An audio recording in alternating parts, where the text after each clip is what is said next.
Maybe this will help. Will this help you? Don't forget the maybe, baby. Don't forget the maybe, baby. All I'm saying is, we need to get the studio. It's showtime. Welcome to another episode of Maybe This Will Help.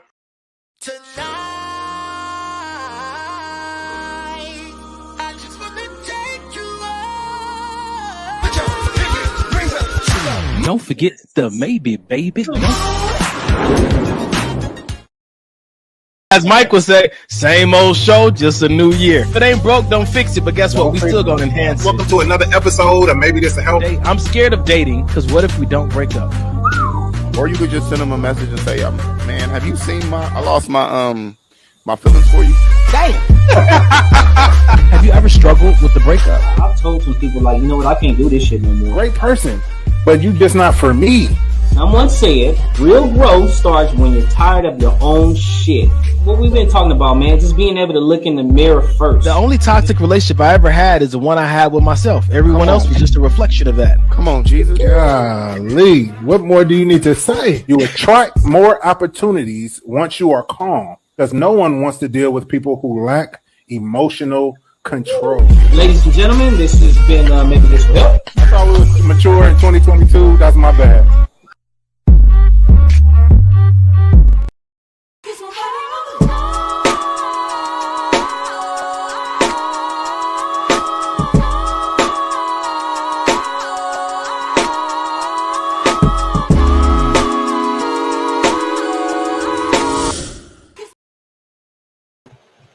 Yeah.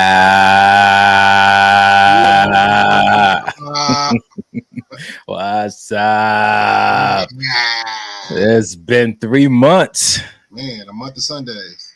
Oh, my goodness, bro. I tell you take a quick break and you just forget all your responsibilities, man. I was late tonight. Mike was on time, but I was lounging, chilling. Man. Whew. Bruh, let's check in though. We ain't gonna skip past what we do. We're gonna check in and then we'll get to our podcast. But how are you, bro? How are you? Talk to us. Talk to the people. I feel like my neighbors was like, oh, he about to get on this show. Let's go light up these fireworks real quick. Probably so. So if y'all hear anything, it's not gunshots tonight. One, because I don't live in Inglewood anymore. But yeah. Oh, they followed you. Whatever happened. Or that. or that. Nah, man, I'm good, man. Just out here really trying to put on my my businessman hat and got some I mean, the balls are rolling, pause, with the businesses that me and my family have been starting. So I'm really excited about that. Amen.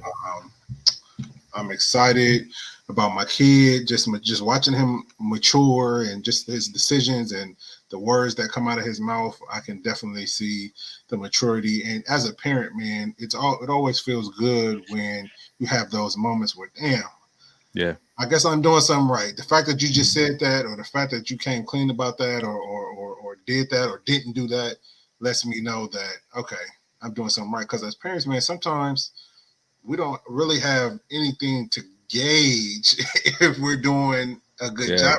You know, you always hear people say, you know, oh, you're such a good dad, or you're such a good mom, and you're doing such a good job with your kid. But sometimes that's like, okay, that's what people say, right? Like, yeah, that a lot of that's what people say. But then when you actually get to see your child at work, like behind the scenes, and they're the doing fruit the right of your things, labor. Yeah, there it is. It just feels good, man. So yeah, man, I got nothing negative, man. I mean, cool. Yeah, I wasn't looking for nothing negative either. That's great. Yeah. Denim. Me and him had sat down the other night. He had got in trouble for some kid stuff, nothing serious. And you know, I used that moment to have a heart to heart. And what did he do? He pee in the wall heater? No, he said some very interesting, colorful words about you, and I was like, man, I know everything you're saying is true, but you can't say those words at your age. Right now. Yeah, but you know, we're working on it. We're working on it. We're gonna move past it. Oh, but okay. no, But can you get the fan? I'm burning up. Yeah, I got the window open and the fan on. It's hot tonight. I had to close my windows because they popping the fireworks all of a sudden. And oh no, you just go to your settings and put on that background noise deduction. All right. Try that out. While I'm doing that though, so the topic of his mom came up, which it usually does, and it's always an emotional, tearjerker type of conversation. But this particular conversation was so different because for the first time, I asked him, like, if your mom was here today, like, what would you say to her? And I'm like, I had already started crying because I'm like, oh, it's gonna be all of this stuff. And he said, I would tell her that I loved her and that I'm okay. I was like, wow. And in that moment, I was like, wow, like he's becoming a young man. He's taking time to really like understand how he's feeling and being able to process things. And man, it's just yeah, you're right, Randall. You're right. I'm in here trying to police the situation right now. First of all, Randall, you need to pause too, which you jumped in here and heard Mike say the balls is rolling. Is that what that's what got you in the room? I don't know. Right. Right. But and Randall ain't been on the show in like 2 years, so I feel like, you know what I'm saying? Wow. I don't even know. Can we cut his so he can't make any comments? Is there a way we can cut that out? Randall, what's good, bro? He said, pause. Reginald, what's good, bro? We got Reggie. What's good, bro? My guy. Hey, yo, the fellas are stepping in tonight, man. Yeah, that's good. That's good to see. But yeah, so man, the week has been good. The last couple of weeks have been good. Just like I've been saying, just on my path of just becoming a better human being, and like I tell Janae several times a week, just allowing people to be people and meeting them where they at, and trying to understand, like, hey, they could be going through the worst day of their life. That's why they cut me off. So why would I get upset? Why would I get mad? You know what I mean? Yeah, that's cool. Whatever. I want to go back to your parenting though.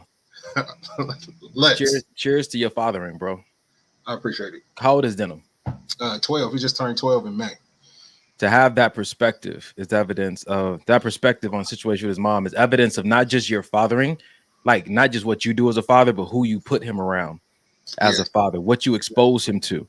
Like that day you said you walked in the bedroom on him and he was watching a sermon. Yeah. You know what I'm saying to you? Like these are things that the seeds that you're planting, let alone your DNA that's inside of him. So cheers to you for how you're fathering, man. And yeah, I ain't got no kids yet, but if Denham's gonna be in that generation, man, I already feel a little bit better about bringing kids into it, man. I appreciate that, Brett. I appreciate it. He's just one of those kids that makes it easy. You know what I mean? Like easy to learn on the fly. He don't hold nothing against me when I make mistakes. If I got to come back and apologize, he's always just so resilient about everything. It's wild. It's wild. But I felt like God knew that if I would have had any other kid first besides him, it would have been a problem. Hey, man. So yeah, man. Well, my check-in is rather quick, man. I just wanted to check in. I know me and you talked this week about being like mentally drained, like man, just mentally taxed, but we putting in the work, still getting the family and rest time that we need.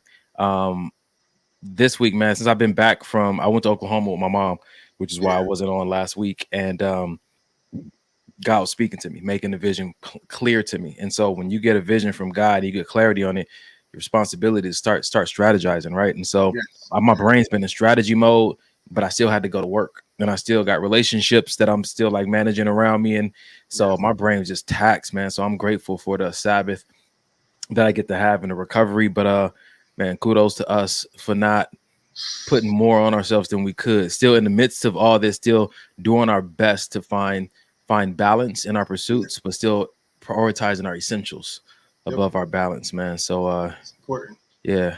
It's important. That right there. You keep broadcasting from that OnlyFans room, you will have a kid soon.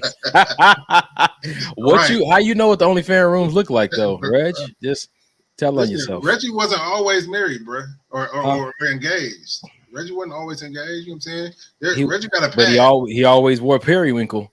I tell you that he always had a periwinkle suit. 100%. At least he had a 3-piece periwinkle suit. Then he had the periwinkle leisure suit, the velour one.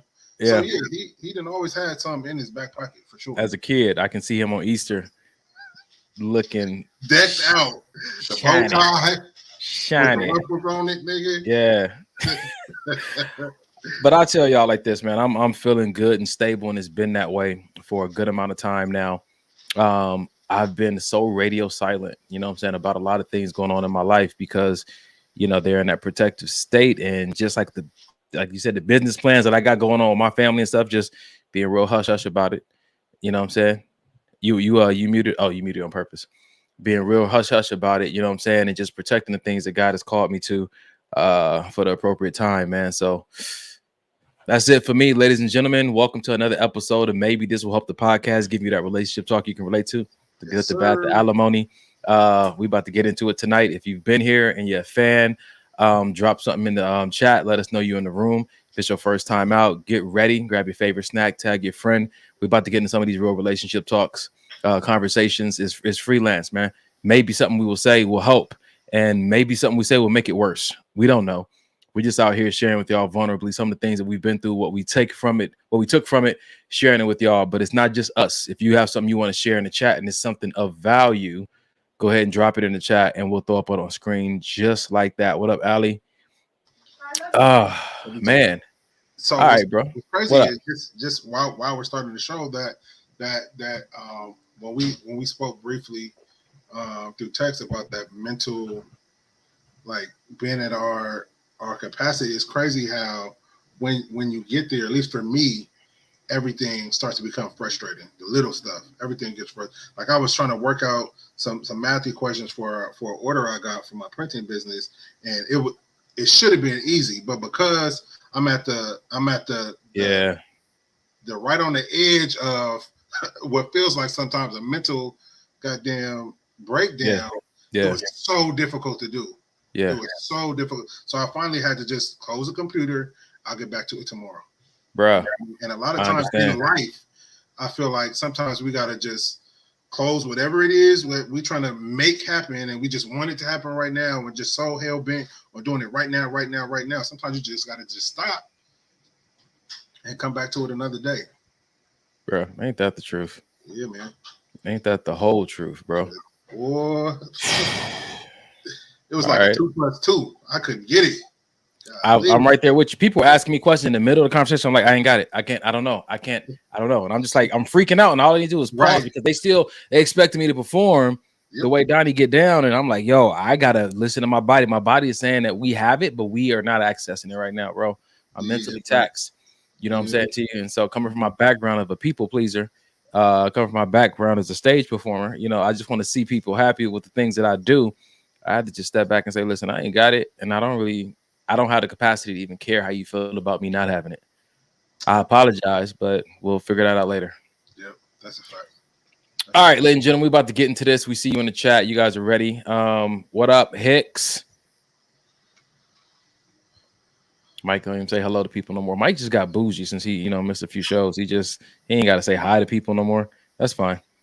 All right. You're welcome for me even being on the show tonight. Wow. Ever since he got that modeling contract, you guys, y'all see Mike online with no shirt on?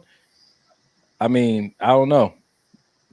You think Donnie online with no shirt on? We could both say that, can't we? Nah, I ain't online with no shirt on no more. I got saved. So let's go ahead and get into this. We're gonna start the show. Hey, let's just get into something because it's already 8:30. So let's get into this right here, bro. Open discussion. What is killing marriages nowadays? Mike, audience, what is it? I think the number one thing that I can see from the people that I know have been, divorced, including myself, would be communication. Bad hygiene. Oh, you said what? It's not bad hygiene. What'd you say? Communication. Huh.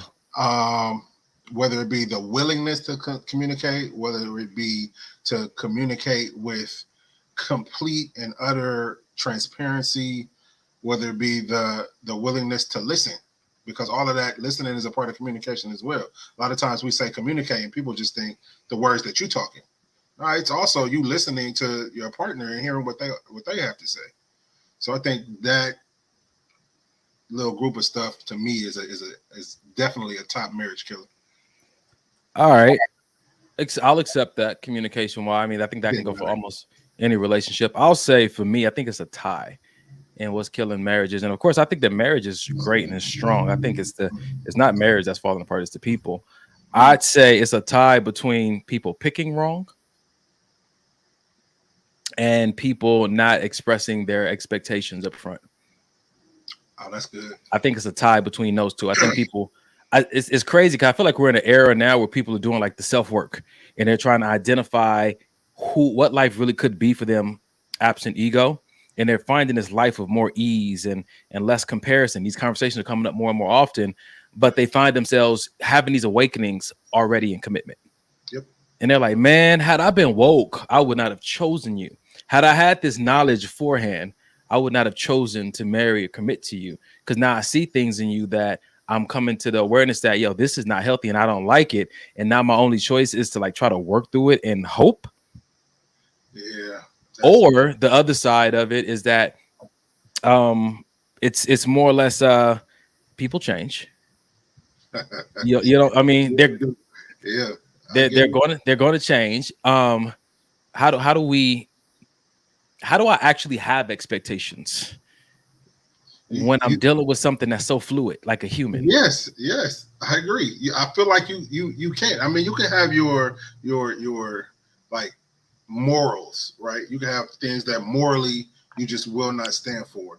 But I can't expect you, because I even have these morals, for you to live by them, for you to abide by, even if you say you will. Because what do? What do a lot of people do in the honeymoon phase of a relationship or even of dating?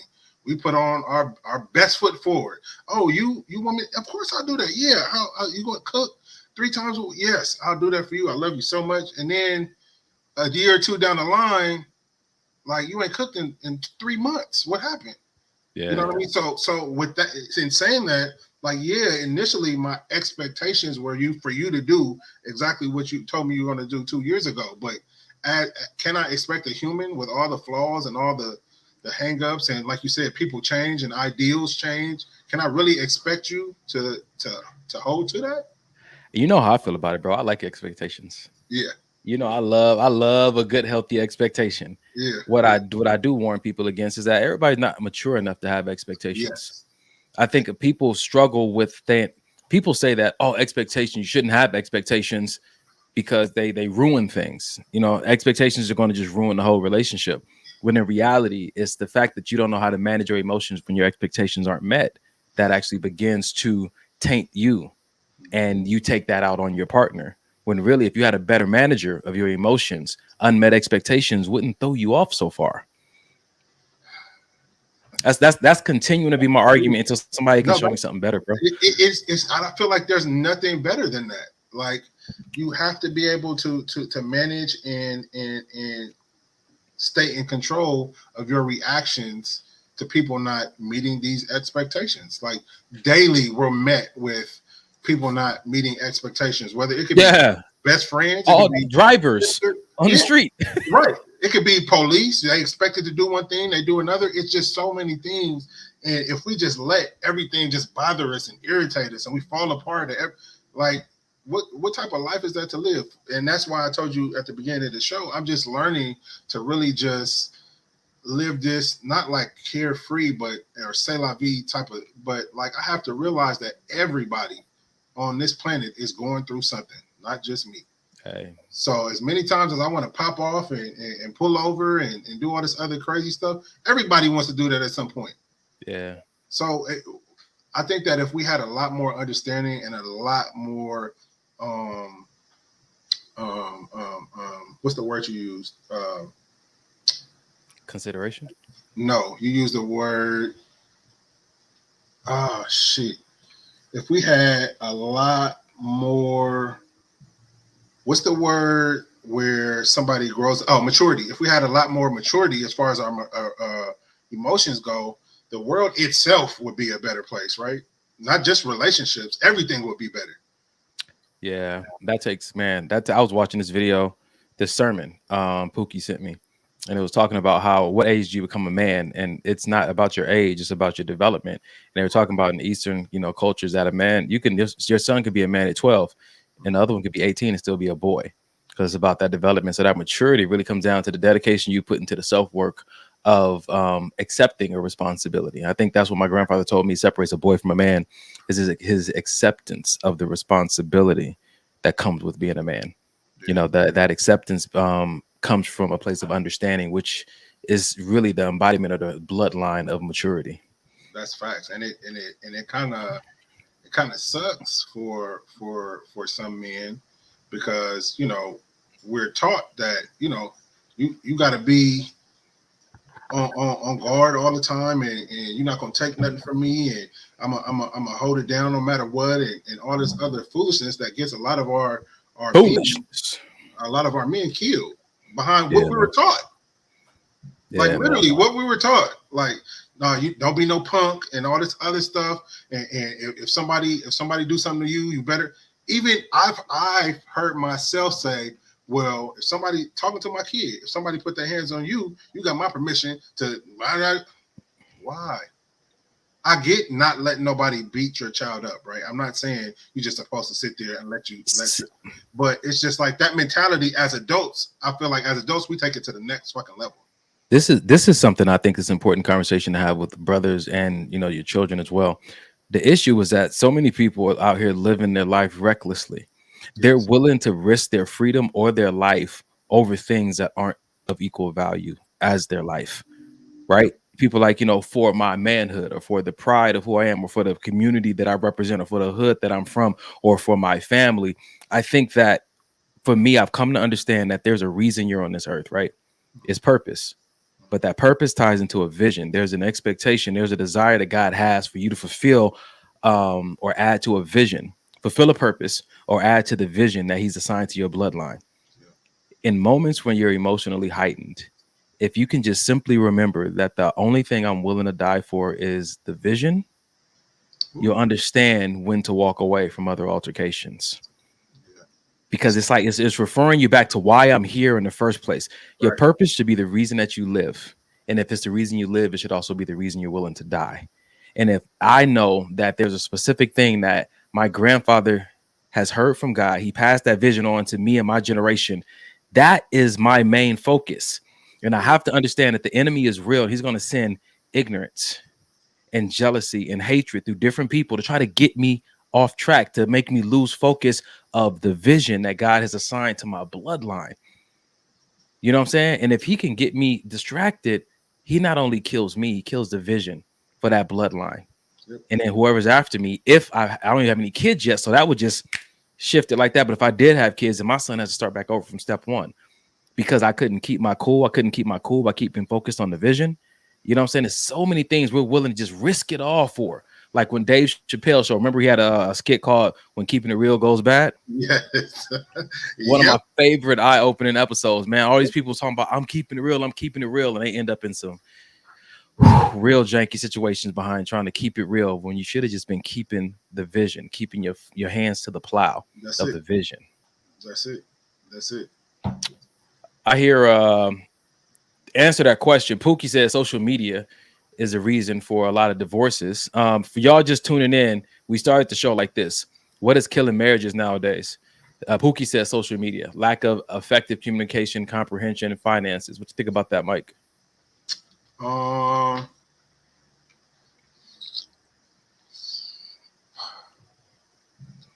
agree with the effective communication, comprehension. I also agree with the finances. I don't agree with the social media, because I feel like the reasoning would have to be deeper than social media, because in order for social media to kill my marriage, that means I've allowed somebody or something from the outside to get in. So to me, that's the issue, is me lack of self-control. Exactly. Me not controlling myself to say, hey, I'm married, stay on my DMs, or my wife saying, hey, I'm married, stay on my DMs, or something to cut that off. So that's good, Mike, because when I look at this, the social media is just an option on the table, right? I think it's our perspective of social media. Like for me, you can put as many, peanuts and walnuts in front of me. I'm not going to be tempted to do nothing with that because I'm allergic. Yeah. Yeah. That's going to cause a very adverse effect on my health that I don't want, right? Am I capable of eating a peanut walnut? 1,000%. I got enough teeth, got a digestive system. I could do it, but I won't because I know what it's going to do to me. The thing that people are lacking is a clear understanding of how to properly use social media. And if it's misused, the effect it's going to have on you. If you don't understand that it's going to eat you up in certain ways, that's going to display itself towards your spouse and your children, that you don't understand that there's certain things you shouldn't be consuming. You're actually spiritually allergic to those things. Those things are they cause you have an allergic reaction. They're very detrimental to your spiritual and mental health, but we're not recognizing that. We're steadily eating things that are causing us to have this adverse reaction and wondering what's wrong. You can't eat that. That's not for you. Yep. And what's so funny I think that at least for me, I'll speak for myself. What I've tended to do in the past is, okay, I know I'm in a relationship and I know, you know what I mean, what I'm supposed to be doing and what I'm not supposed to be doing in a relationship. So I'm not going to cheat, but I'm going to just send the DM or send the little heart eyes under the picture and teeter right on that damn line. And what happens though? You end up falling over onto the wrong side. So why even play with the fire? Because eventually you're gonna end up burning yourself. I tell you why. Because I'm a teeterer. I was more of a teeterer before recently, more of a play on the edge type person because I was looking for a thrill, honestly. Yep. Life was boring and I was looking for a thrill. Like, what? I need something exciting. Like, oh, this looks exciting. Like, I'm gonna go far enough to kind of see. And it was curiosity, but it was unhealthy curiosity. I wanted a thrill, but I wasn't getting the thrill I needed from life. And honestly, there's a lot of reasons behind it. One of them simply because I had to deal with some of the hurt that was unresolved from the past of me taking certain chances and certain risks. So I started acting out in a different way. I didn't have when a man doesn't have a vision, it's very interesting the things that he'll start to do, the hobbies he'll start to partake. A man needs a vision. He will become reckless without a vision. I know I'm speaking on behalf of all men, and they may say that I shouldn't do that, but right now in my heart, if I can speak for just me and Mike, this man needs a vision. Yeah. Because I've seen myself and I'm like, what am I doing? Exactly. I don't have a vision in mind that I can put all my effort, my love, my energy towards. This is why I need to be in a relationship. This is why I need to have covenant. This is why I need to have vision. This is why I need to have a plan. Every morning I need to wake up and knowing exactly where my energy and effort is going. And having somebody in your corner that's going to hold you accountable to all of that stuff. Amen. You know what I mean? Just like me and my brother, we just had he sent me a screenshot of some chick that he used to talk to that hit him up. And you know, because out of accountability, like, look, this was going on. I shut it down, but you know what I mean? Because sometimes, you know, stuff will happen and we'll keep it. We may do the right thing, but we'll keep it to ourselves. But I just feel like the type of person and knowing myself, I need everybody to know. So I'm gonna send you the screenshot just so you know this what happened and this is how I handled it. And I told him, I was like, man, we got too much going on for us to throw away, you know, the blessings that God has for us over flirting, even if it's something small, or over having sex, going out and just having sex with her. That's going to be an hour out of your life that could cost you the rest of your entire life. Yeah. You know what I mean? So, and a lot of times when guys get out there, I don't think that we really think like that. We weigh those pros and cons. It's just like we thinking with our little head instead of our big one. Check this out, because Randall was on the same page. Randall said you can't blame social media. The apps you're using aren't in control. You made he said later on, you said you made the profile, and this right here kind of seals the deal for me. Social media is playing. No, not that one. This one. It says, as for marriage, we no longer have mere dating sites. We have book your affair sites. Nigga, like, I don't know if you heard of Ashley Madison, but for real, I've heard of that one. That was a big situation. Those people's information got leaked. It was high scale, or people got a lot of money. Like, it was one of those upper echelon type, not even dating sites, book your affair now sites. And I think that low key, that's kind of what, you know, these apps are doing. Like, they You can have in a relationship taken, you can just see a picture with them and they'll say, you look good with your partner. What you doing later? Like, it's interesting if you don't take time to actually sit and think what is happening right now, not if I can get away with it, because the thing about it, that's one of the lies. You never get away with it. Nobody may find out, but it always affects you. Yes. It's going to impact you. Whatever you do is going to affect you. And if it affects you, it affects those you've been called to serve and love, right? So you never really get away with anything. It's always going to have an influence and impact on you. But the reason I think some people are so willing to engage or flirt with certain things because they think they can get away, when really all they're saying is that nobody may find out, but they will eventually because of your behavior. They'll know something is going on with you. Something is different. Yeah. And I think sometimes we're just delusional thinking that this is not going to affect me in a way that anybody's going to know. Especially if you're in tune with these people, like if it's your partner or your homeboy or your mom or whatever the case may be, if you're in tune with these people and they love you, they're going to see, even if you don't say anything. Like, I can walk in the house and they'll be like, what's wrong? I don't have no kind of scowl on my face or nothing, but if you're in tune with somebody, it's going to be off. She will know, or your brothers, they will know. They're or like, you, or somebody, you good? It never fails. And especially if it's an old pattern that you were trying to break and you refer back to it, you don't even know that you got signs, right? Like, you play poker or something. Yep. People got telltale signs. Yep. Oh, no, you've been back on that stuff again. Yeah. Let's talk about this real quick, man, because Randall threw it out there. Men can avoid cheating by simply handling themselves before, pulling one out. Sounds crazy, but it's all mental. See how you feel after the visit to the restroom. I want to talk about this for a second. So, you want to go first? I definitely, because Ali said same for women. I definitely understand where Randall is coming from, and to an extent I agree. But in my eyes, that's still not exercising. The whole point is for us to be able to control ourselves.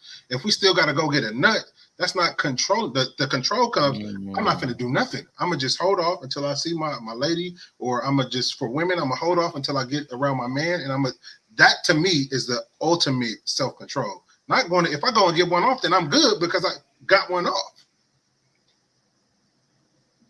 And I think that the lie, because of course I've been there, right? And the lie is that, I got one off and I didn't get nobody else involved in it, so it's all good. But the thing about it is that whenever your imagination needs to be activated, whether you went and looked at porn, magazine, social media or not, you know what I'm saying? Sometimes you got that, what they call the spank bank. You just, in your mind, you're thinking about, past missions, right? You know what I'm saying? Right. Yeah. But it's just like physically getting involved with the woman. If you imagine yourself getting involved, the delusion is that it's not really impacting me like that. Oh, but it's here though, right? Mess around you with your chick, and what happened? I was about to your mind. Because you're like, oh no, oh no. I feel like that's probably happened to all men at some point. Like you with your girl or your partner, and you got to flash some either ex-partner or something, and it's just like, shoot, where did that come from? What, y'all ain't never heard of the spank bank? Oh wow, Mike, you heard of spank bank? 100%. Wow. Okay. Well, I guess they learned something new tonight. Anyway, so speaking of the spank bank, I literally asked God to take all those memories away. I didn't need them, right? Because I recognize now, respect to the fact that I'm working through layers. I didn't just go from, to fornicating and just having sex and, moving around like that to just, I'm done. There was stages, you know what I'm saying? There was things that I got involved in that weren't as bad. I was working my way back down the ladder, right? You know what I'm saying? That's okay, sir. And that's okay. Everybody is not cold turkey. I get it. Yeah. I you know what I'm saying to you? So I respect the progress, but I don't want anybody listening to this podcast, not from me, to think that that's the destination. The destination is Mike's answer of self-control, because self-control means that I'm doing what needs to be done, or I'm depositing in the appropriate place. Yeah. In the appropriate place, not in the, this is not as bad as that place, or this is the acceptable place, the appropriate place, right? I think that is really, the idea of the self-mastery to make sure that you're not compromising areas that you really don't want to compromise in. Yeah. This brother said spank bank. What in the bottle of lotion hell? I'm sorry, y'all. Maybe I shouldn't expose that y'all to that tonight. I thought that was like a known. I think if you didn't have white friends growing up, you have no idea what that phrase means. Mike you have white friends growing up, Mike. In the military, I did, but not. Oh, you definitely know what it is then. Maybe yeah. Now that I'm thinking that sounds like something. Yeah, I could see it. Bruh. That's why I picked it up. For sure. I had a very diverse group of friends growing up, so they don't know about the spank bank. Sheesh. Well, get delivered from your spank bank, delete your account, drain your funds, close your account. Oh man. All right, let's do another one real quick, man. Let's see what we got here. Let's see. I don't know. I didn't label these. Does that look good? Nope. All right, let's do that one real quick. Right. You know what? No. This is what we're gonna do because we're just talking about what's ruining marriages. Yeah. Listen to this, man. I want you to listen to this. How do you know when it's a person you should marry? Good question. I'm gonna give you the best answer that I have. Granted, I may not be the best person to ask, but let's get into it. Here's some advice that I actually stumbled upon. I've heard that you should marry the person that if nothing changes from now until forever, you would be happy with the relationship. I think a lot of us today get married with the hopes that the person that you'll be with or that you are with will change. And they don't. They might. A lot of times they don't. People get married today and married. Not because they have considered all aspects of the person that they are married. As they are, not the potential. Who are they today? And that's important, y'all. Again, no one is perfect. And I believe if you find a partner that has 80% that you are wanting and needing from a partner, you're winning. Statistics show that there's a solid percentage. And that the remaining 20% is your responsibility. How do you know? What you think, Mike? What you think? I'm gonna say a resounding I agree. Really? I agree. Right. And this is just for me. I find myself often, you know what I mean, especially now that me and Jay live together, I find myself often just looking, thinking, can I do this forever? Just certain interactions that we have. Would I be cool if this type of decision is made forever? Could I eat this all the time as far as like dinner and things like that? Oh, okay. Ooh. Yeah. This nigga, your brother on here acting up. Listen. I'm gonna mute my mic actually because I have no self-control right now. It's zero. Nah, so you know, just really wondering and questioning myself now that you know we are engaged and marriage is on the table. These are things that you know the closer you get, it's just like man, and you know when you come to the realization like yeah, this is it, and you get comfortable and confident about your this is it. To me, that's when you know like. All right, because for me, I've been married before, and like she said, I felt like I was marrying the potential. Like, oh yeah, I could see you gonna just do all these great things, and I'm gonna help you, and we're gonna build these, you know, yada yada yada, and you know, never even asking her, are these the things you actually want to do, or are these things that you can see yourself doing? I'm just, you know, in my mind, being the Captain Save-'em. And I'm sure you could attest, just like, man, you got all the potential in the world, and I just want to help bring that out and cultivate it. And she like, no, I was good. Yeah, I was good. I didn't need your help. I didn't want your help. You know what I mean? You see this dude, he's, you know, 6'8", you know, 240 pounds. You're like, bro, I can definitely help you get to the league. You're like, man, my whole family is accountants. Nigga, I'm going into finance. Like, no, but you don't understand, like with the way you look, and your build, like you can dominate in the league. He's like, I am going into finance. That's the same way with some of these potential that we see in people. Like, yo, I could make you into my perfect wife. Like, I'm trying to be the perfect CEO, or I am going to be a wife, but I didn't think about doing it that way because that's not my desire. Even though I have all the potential to do that, it's not what I want. I got sugar daddy potential. It's not in my path though. Right, for sure. It may be in my past, but it's not in my path. That's a fact. So, hey, listen, it is what it is. So I would say, you know what I mean, for going into any type of relationship And when you start talking about marriage, take that person as they are, just the skeleton of as they are, not trying to say, oh, they're working on this, or if they didn't work on nothing else, if they just as they are, could you marry that person forever? And if your answer is yes, like she said, that other 20%, we can work on that. That's easy work. But if you got 20% that you agree you can live with, and 80% you feel you need to, then that's when it don't work, because now you trying too hard. Marriage shouldn't be, I know I hear it all the time, marriage is work, marriage is hard. Nah, marriage should not be hard work. Like there's things you'll need to work on within the marriage, but it shouldn't be hard. Why? It's a team. What you mean? Well, if it's hard, then we need to be able to do it together and fix it. Not it's hard being with you. That ain't it. The stewardship of a marriage is only going to be as hard or as easy as the hearts of the two people involved in it. If you have a hard heart or your partner has a hard heart, that's going to contribute to the ease or the discomfort of the managing of that relationship. Yeah. Keeping your heart soft and staying in that place of humility, understanding that God is working on each of you through one another is going to be key, because I think that what I believe from marriage is that God puts people together, or has initiated the idea of marriage, created the idea of marriage for the purpose of transformation, for the purpose of change. Yeah. Because from my understanding and my religious background, if there is no funeral at the wedding, there won't be a marriage. Agreed. Two people need to come together and die. That means that you don't get that person that you've been dating. Like, they're about to become something totally different, which is why I tell people when you're dating, consider their mentality, because that's kind of telling you where they want to go after death. After the death of self, where I'm headed is in my mentality. So regardless of what I'm doing now, ask those right questions. See how they think. What are their hopes that God will transform them into?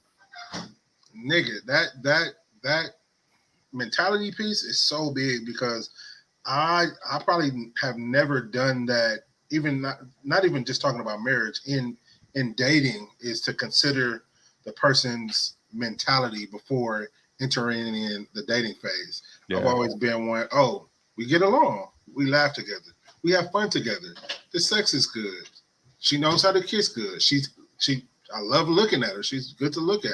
Never really considering like the mentality of the person, because a lot of times we get in these relationships, and if we were judging based on mentality, we probably never should have got with them to begin with. Yeah, if we know how to even see mentality, right? Because I didn't. But everything you listed off, you can get that from chick at the club. You can get that from a call girl. Exactly. Like, I ask this question often when it comes to relationships, right? Even when it comes to dating, what is it about me that you need to be my girlfriend in order for us to do? And I'm not talking about sex. What is it that you need from me or need to give me that requires us to be more than friends? Mm-hmm. That's a question that I ask often, because it helps you identify if the reason you want me is adequate, is an adequate reason enough for us to step beyond where we presently are. You know what I'm saying to you? I was doing this podcast today with my boy about weaknesses, and we said let's change our perspective of weaknesses, right? Because we all often look for somebody. I want somebody that's like me, right? That looks like me, acts like me. I think that commonalities are what makes us compatible. When in essence, it's not commonalities that make us compatible. It's agreement. Can we agree? We can be different from each other and still agree, but people don't understand the beauty and the power of having a weakness. A weakness is really an identifier of where you'd actually need a partner. Yeah. And it's not, weakness doesn't mean that I'm dumb or I have a deficit. It means that I have an opening for a partner. There's somebody or some people, this is romantic and non-romantic, that God has intended to partner me with. And my weakness is going to help me identify them, because that's going to be their strength. And if I can get beyond the fact that they're not my competition, and that when they come in, they're going to rub me in a way that is uncomfortable, but it's for my betterment, I will begin to choose people who are going to come into my life and I'm going to have the hope in my heart that they will aid in the change that I need to experience, not in remaining the same. Where you at? I see them wheels turning. No, I'm just processing everything you're saying. No, I agree. I would like, because I see everybody in the comments is digging that question.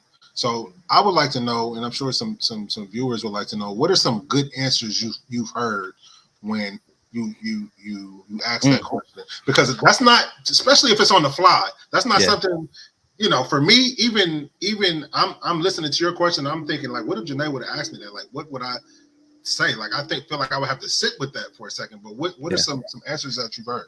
One of the best answers I've heard from that question was that it's not what I want from you, it's what I need to give you. Yeah.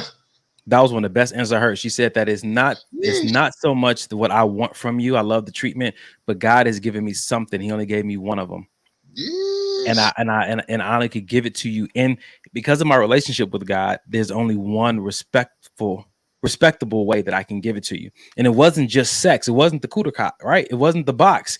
It was this care. Because you see, the difference between a friend and a best friend and a spouse is access. Because you can be my best friend and I have access to you. But if you get a spouse or children or whatnot, I have to move down that priority list. Yeah. That's the difference between a friend and a best friend. A best friend and a spouse is that this is your person. This is your priority. You don't get that nowhere else. Even your parents are prioritizing their spouse over you if 100%. They're doing it, you know what I'm saying, the way, you know, I believe it should be done. Yeah. So what I need to be more than just your friend, because I want to give you access to me. But with the access you give to me, I want to deposit something in you that I only have one of, that I can't share with the whole world. There's a certain care that I have reserved for the person that is my person, for the person that is my priority. That was one of the best I've heard. I've also heard other things, you know, from other people, but that was the best one. Now, I don't want to see Reggie when we go to the wedding. I don't want to hear you saying that exact same thing, Reg. In his vows. In his vows, all right? Because I already know how Reg is, and then we'll both be looking at each other like, hey, we should bring our lawyer with us to the wedding just in case this nigga tries to do some. No, that's good, man. That's good. So I don't see the ring, so something didn't work. So you messed that relationship up. Wow. Yeah. We stay tuned. So I'll tell you like this, right? So I'm looking at it from this standpoint. I remember the last time I told someone I loved them and they asked why. And I said, my body and my spirit informed me that I loved you. I didn't inform my heart or my mind or my spirit. Yeah. I caught myself doing things for you that I would only do if I was willing to sacrifice and die for you in multiple ways. You can die for people in different ways. And I said, when I caught myself doing these things for you, I knew that I loved you. I was late to the party because I'd already been operating from love, but that's when I knew it. I knew because I informed me that I loved you. I didn't even know it. And it wasn't love based on how you treated me and what you had done for me. I didn't have a choice. Something inside of me started doing these things like without my logical permission. Let me ask you this. Do you feel that if a lot of people wait.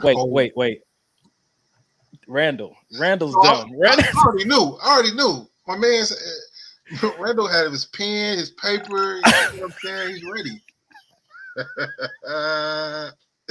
That's funny. Good, bro. You didn't even see what Wow. Yeah, because we live online. This brother like, nigga, this is free. This is free game. So do you feel like if people, you know, because you just said these feelings of you have to tell yourself and that you love this person, XYZ. Do you feel like we feel those feelings a lot sooner than we say them, but we don't say them because it's not politically correct to say I love you in 2 or 3 or a week that we've been dating or doing this whole thing? Because a lot of times we know, especially as men, we know when this is it for us, but I feel like we just don't say it. We don't express it or anything. We kind of wait around to get some more confirmation. I feel like women may do the same thing. They need a little bit more confirmation before I say it, even though I know I do, but I just can't give you that. I can't put myself out there like that. I'm going to tell you like this. I went straight to the Bible. This is one verse I want to read real quick. So I think it's verse 5 that stuck with me. So it says, love is patient, love is kind, it is not envy, it is not boast, it's not proud, it does not dishonor others, it's not self-seeking. And I want to stop right there at that one. For me, that always meant that love doesn't require reciprocity. That's it. We want it, we'd like to have it, and many of us require it before we'll say that we love someone, or we require it to the degree that as much as you put in, I'll put in. But real love doesn't require reciprocity. Real love, what they say love wasn't put in your heart to stay. Love isn't love until you give it away. You heard that little saying before? Love wants to do what love does. We're the ones that put these parameters and boundaries on them, especially letting time police or parent how much we're willing to do, when in all actuality, God gave you something that was meant to be given to somebody else. And it's not for you to police or to boundary when that is done. If God is moving in you and through you, it's simply your opportunity. Because like I told the young lady, man, listen, when I do these things, it's not, yes, I love you, but I love God so much that I want to open myself up to let him love you through me. So a lot of these things that I'm doing, even when I'm in my emotions or my feelings, I'm like, I'm not in a good headspace to do this. I recognize that God wants you to know his love in human form. Yes, Jesus came and did it, but who's in your life right now? You right there with Jay. There's things that God wants to do in Jay's life that can only be done through you because you her man.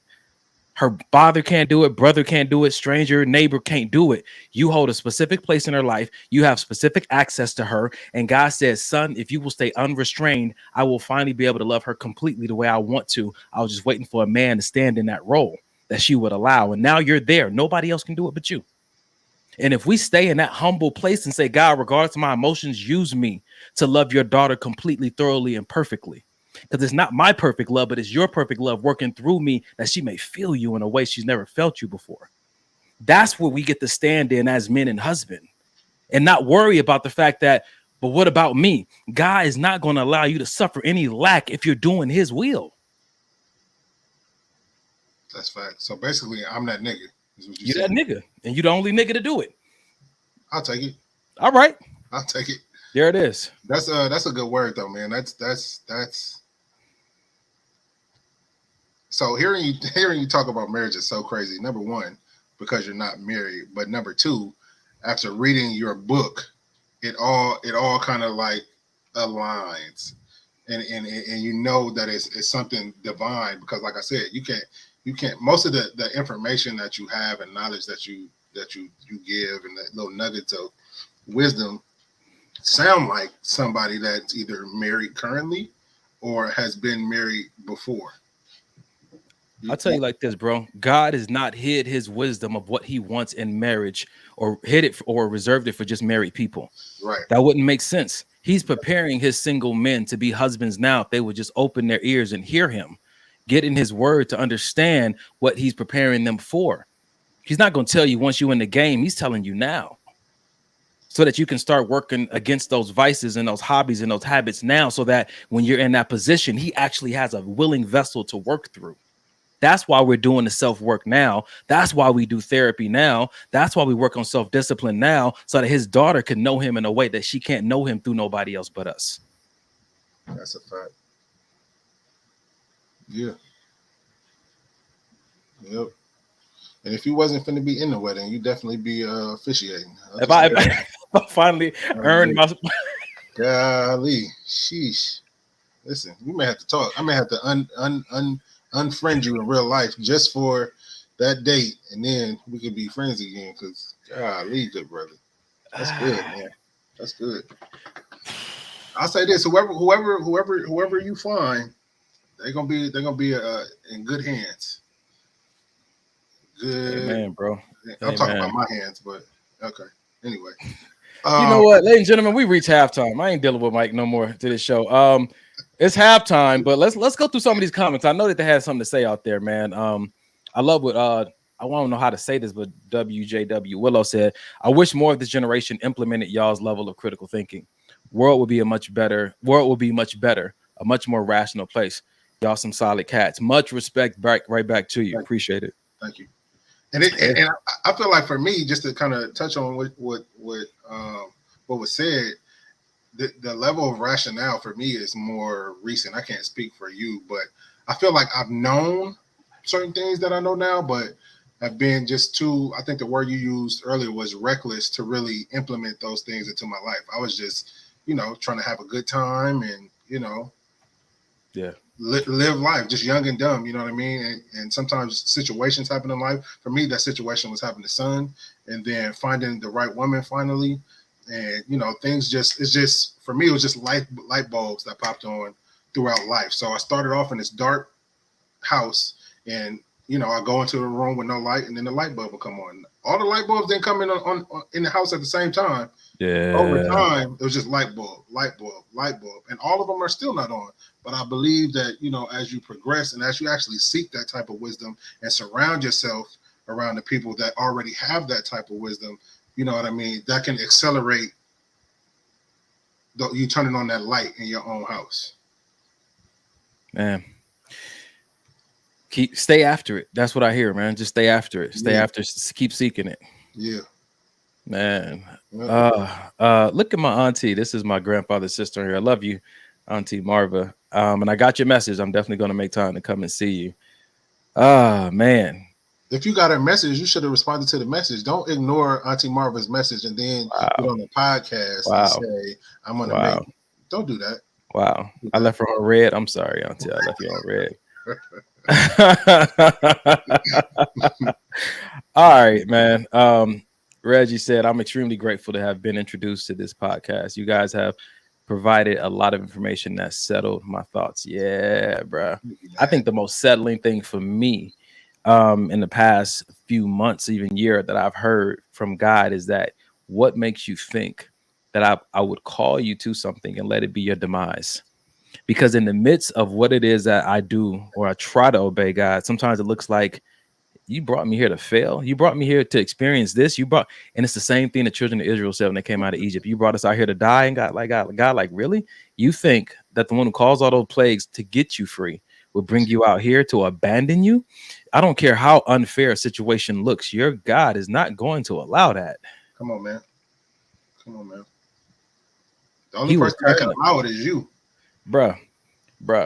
All right, about to get on here and preach and take up an offering. Look, Mike, do the halftime thing that you do so well, my brother. Ladies and gentlemen, thank you guys for tuning in thus far. We are at a little bit after the halfway mark. Now's the time. If you guys are not following us on any of our socials, please go do so. Maybe this will help the podcast on YouTube, on Instagram, and also here on Facebook. Right now we are streaming live from YouTube and Facebook.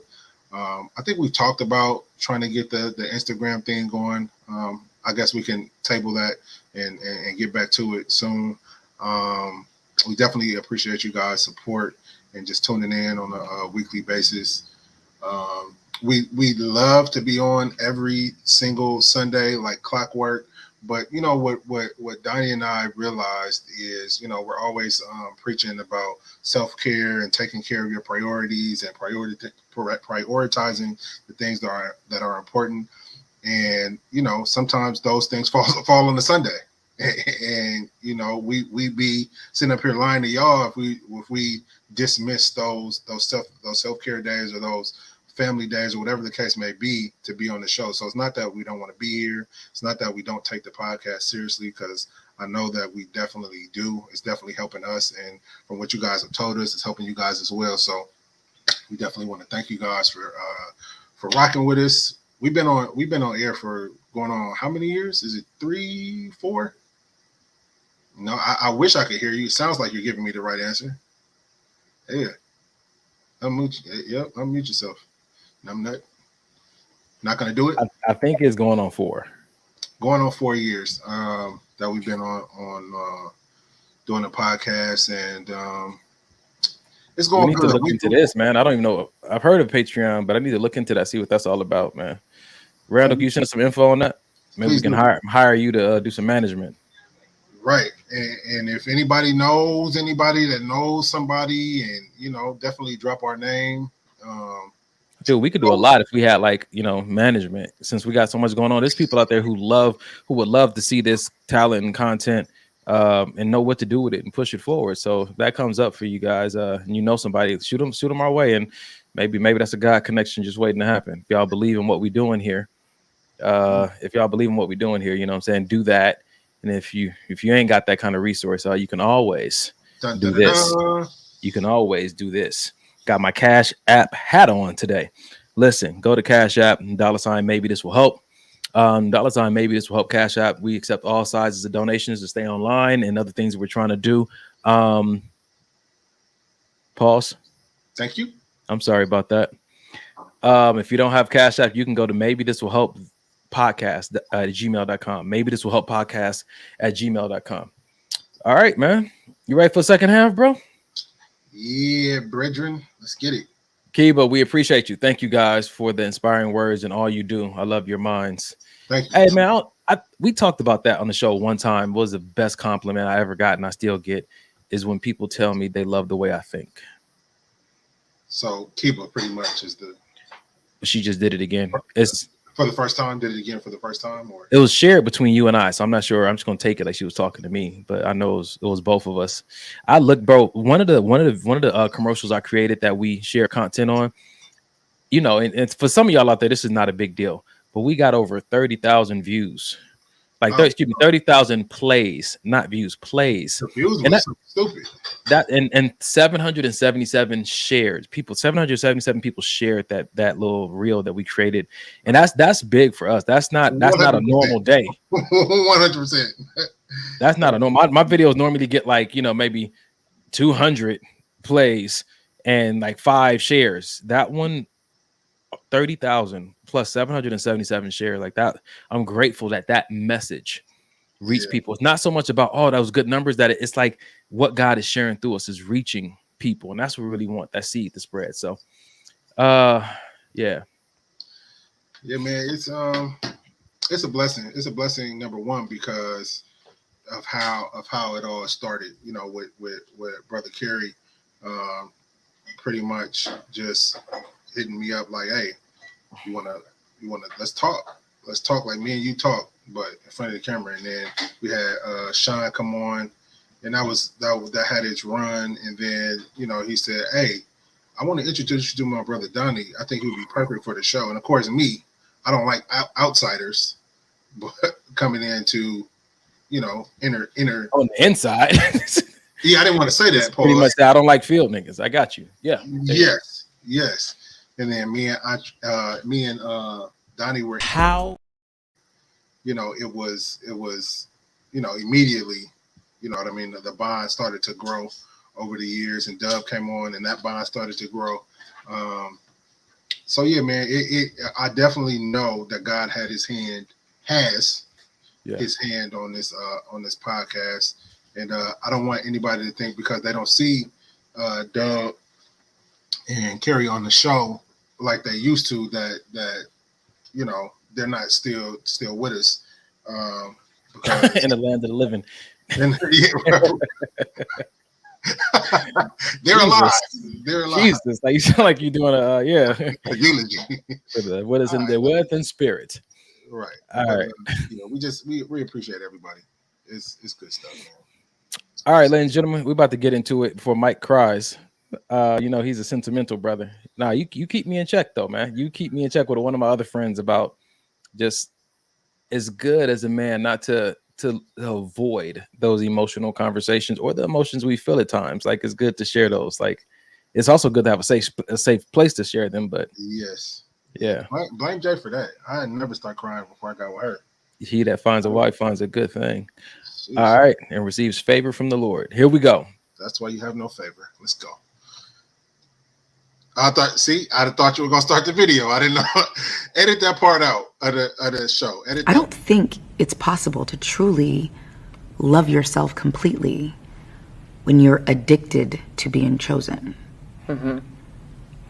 And so the more I've just leaned into self-love and self-realization, I can't be invested in your opinion of me or anyone's opinion of me. I don't think it's possible to truly love yourself completely when you're addicted to being chosen. I got thoughts, bro. Where you at? No shit. Let me hear yours first. I'm still mulling So around in my brain. my thoughts around this idea of being chosen, right? I like this conversation because a lot of people won't do things unless they feel chosen. And I think this goes back to a conversation around how much of a responsibility your own feelings are. Other people don't really have that responsibility over you, because if you're addicted to feeling chosen, then that means that you're not open to operating your fullest capacity unless you feel chosen, or that you are seeing appreciation the way that you really feel like you should be seeing it. And I think that when I talked about earlier about love, to truly love yourself or to be loved by someone else, when you're operating from love is not spending its time looking in the mirror and worried about itself. And I think that when you're addicted to being chosen, so much of what you will and won't do is all falling back on the fact of, if I feel chosen, or if this person's reciprocating, if this person's appreciating, when in all honesty, the love inside of you wants to do nothing more than come out and bless people. Like, that is honestly, my grandfather always told me that is more blessed and more of a blessing to give than it is to receive. And I think that when we start to identify what the intent of love being in us was in the first place, it was put in us to come out of us. And when we withhold it, we actually hurt ourselves. And when we withhold it because we're not feeling chosen, we have a certain reciprocation, like that hurts us. The best thing we can do for ourselves is let the love out of us. And that is a form of self-love. So when you love yourself, you don't hinder yourself from loving other people, in my opinion. No, I feel you. Two things. First, I don't know. It's Shanna or Shayna or Shana. That's Twinkle Toes. Just call it Twinkle Toes. She said, I play and share on my page, but her page is private, so I don't know if it helps. It definitely helps. It helps. Thank you. It helps for sure. It still helps. And then I kind of want to get into this question she posed. Who doesn't want to feel chosen by the person that they're with? I want to feel chosen, but I want a lot of things, but I don't allow wanting to feel chosen to prohibit me from walking out the purpose of God giving me love in the first place. Because I'm, just again, I'm have to revert back to my spiritual, my religious, my Christian background. I'm not sure how many times that Jesus felt chosen by the people he had been called to die for, but he had a purpose to walk out. Yeah. And so I followed that example of, if God put love inside of me for Mike or for the stranger on the corner, if they don't show me appreciation, or if I don't feel like they're really picking me or highlighting me the way that they should, I'm gonna withhold my love. It wasn't yours in the first place. Love was put inside of you to come out and bless somebody else. And you know what happens? I've found in my life that if I freely give love to someone else and not expect it back from them, it's still going to come to me from somewhere else. I may not be chosen by the person I want to be chosen by, but the other person who's freely giving out love, I'll be chosen by them, and it'll all be okay in the end. It'll be fine. What this makes me think of, and I like that she put that up, and I like the scenario you just gave of what it made me think of is having a child. Ooh, my child, I never feel, very seldom do I feel chosen by my child. I give my child everything: food, shelter, clothing, money, literally time, literally everything. Now, if I were to sit here and say, well, I give him all of this, I want him to make me feel like I, you know what I'm saying? Because I gave him all of it. No, I'm doing it because that's my son and I love him. If he would never say thank you ever again, would I stop loving him? Would I stop doing the things that I do for him? No, because it's not about what he could do for me. It's about what I could do for him, what I could pour into him, what I could sow into his life. And I feel like, that's the type of person that you want to be able to, that's the kind of partner you want to be able to link with. Somebody that's just willing to give of their self, not to get anything in return, not to feel like they're chosen, because if you guys are both on the same team, everybody gonna feel chosen all the time, because I'm constantly pouring into you and you constantly pouring into me. It leaves no room for nobody to feel no kind of way. And if you are feeling like you're not chosen, communicate. It's been times where I've done it for Janae and I've said, hey, I'm kind of feeling like, did you realize that, I did something around her? Oh, you know what, babe, I did, and I meant to yada, yada, yada, and it's squashed by that. But if I just let that fester in my head, now I'm thinking, oh, she ungrateful, and this just like my last relationship, and she don't appreciate. Why? When you could we're partners. Let's talk. Listen, man, the mailman don't always feel appreciated and chosen, but he keep bringing you your Bruh, mail because that's his every job. day. Every day. That's his job, right? And I think a lot of times we don't want to. I didn't want to see love as a burden or a responsibility, but it's a command. To love God and love your neighbors is yourself, and there is no contingency on the back end of that. If they, because God's love for you ain't based on the if you. He said that when you're unfaithful, I remain faithful. When you don't choose me, I still chose you. Ooh. I loved you first. Following that example is a lot more rewarding than we sometimes realize. Agreed. You go first. Agreed. Yeah, This is horrible. Allie is crazy. She said the last man I dated was my mailman. He was the most consistent and reliable man in your life. He showed up. And he dropped off that package. That's what I need, a man that's reliable. Consistency is attractive, the woman said. Rain, sleet, or snow in Oklahoma. That brother's trekking through the ice to get you what you need. That brother wants to take care of me and everybody else on this block, but I'm focused on me right now. Right. Oh, that's good, man. All right, you ready for another one? I think you're going to like this one, bro. Yeah, let's get it. How do you keep a woman happy that long? You don't. I've tried putting my foot down, wasn't happy. I tried being passive, wasn't happy. I tried blending the two, wasn't happy. I tried giving her everything she wanted, still not happy. Happiness in humanity is a temporary emotion. We've got it misconstrued thinking that we got to keep women happy. It's impossible. Men fail at this all the time. Once you decide to start trying to control her happiness, thus leads to your detriment. Where I am in my life right now is the most confidence I've ever had. Because for the first time in a long time, that dude in the mirror makes me happy. In our community, we have been socialized to believe that our ability to make a woman happy or please a woman determines whether we're a good man or not.